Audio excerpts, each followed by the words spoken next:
All right, now we're going to do the first inversion G7 chord on the bottom four strings, drop two chord, and we're going to do the alterations on this one.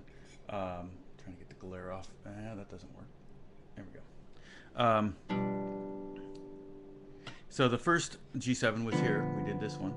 Now the next inversion is this one here. Basically, we have the third on the bottom. That's why it's first inversion. So that's B and then F, and then we have G and D. Okay, so we have third, seventh, root, and fifth. And again, this pattern shows up, emerges that the guide tones, the third and the seventh, are either going to be on the bottom two strings or the top two strings on all these drop two voicings. It's kind of cool. So when we did this one, the third and seventh were here in the middle, in the on the D string and the G string. Here they're on the E string and the A string. Okay, so these two notes are not going to change at all. So those are going to be the same. And here the altered notes are going to happen on the third and fourth string.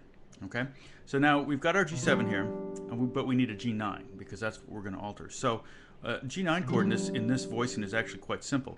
It would be 7, 8, 7, 7. So we can play it like a bar chord. Okay, and if we want a root, we could put the G up there.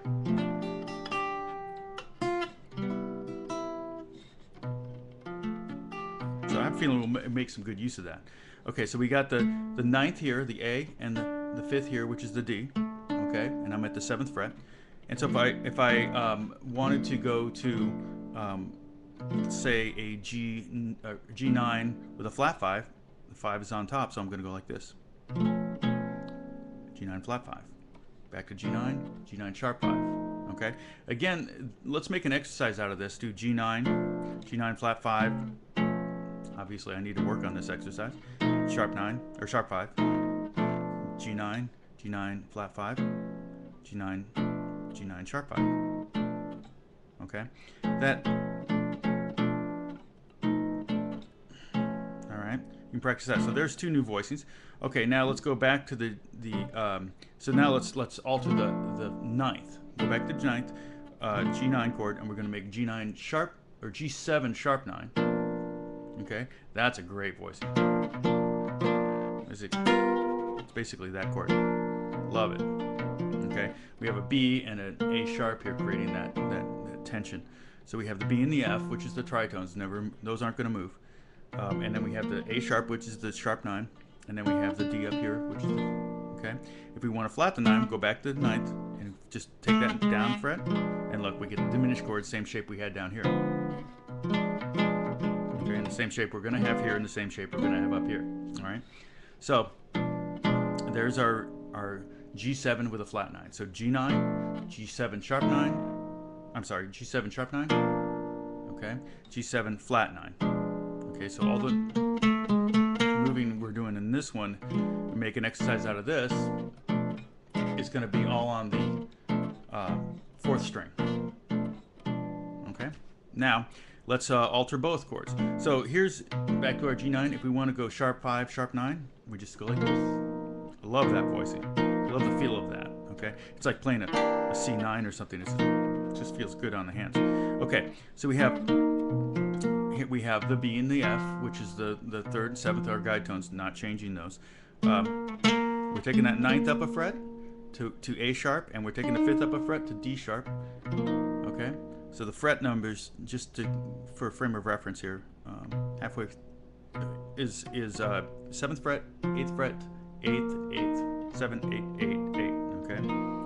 And that's 3rd, 7th, sharp 9, sharp 5, okay?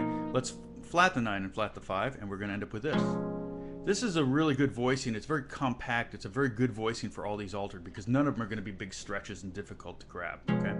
So here we have B, F, and then we have the A flat, which is a flat 9 at the 6th fret, and at the 6th fret here, I'm just barring my finger. I know it's a little hard to see. I'm trying to keep the glare off. Sorry about that.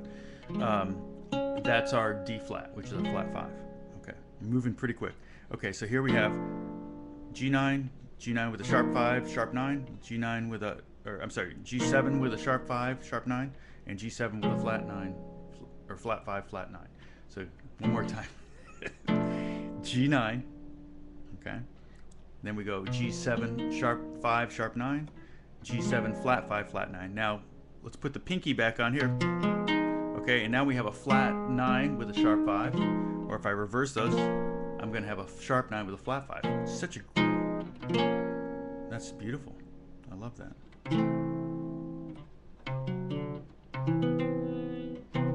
See that? How I resolve that to a...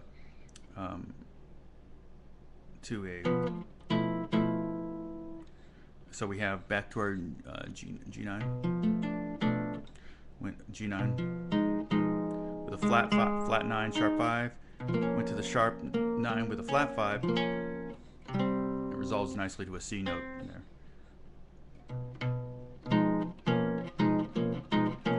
Kind of a nice little exercise. But I just love the compactness. That's not really a word, is it?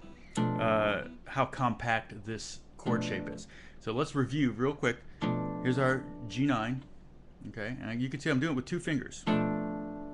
My first finger's barring, so it's 7, 8, 7, 7. All right. So now we want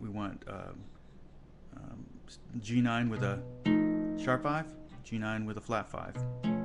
Okay. G7 with a sharp 9, G7 with a flat 9. All right. G7 with a sharp 5 and a sharp 9, G7 with a flat 5 and a flat 9, G7 with a sharp 5 and a flat 9, and G7 with a flat 5 and a sharp 9. Okay? Again, love this shape because it's very compact. Okay? That should be it, and God bless you guys. I'll see you on the next one.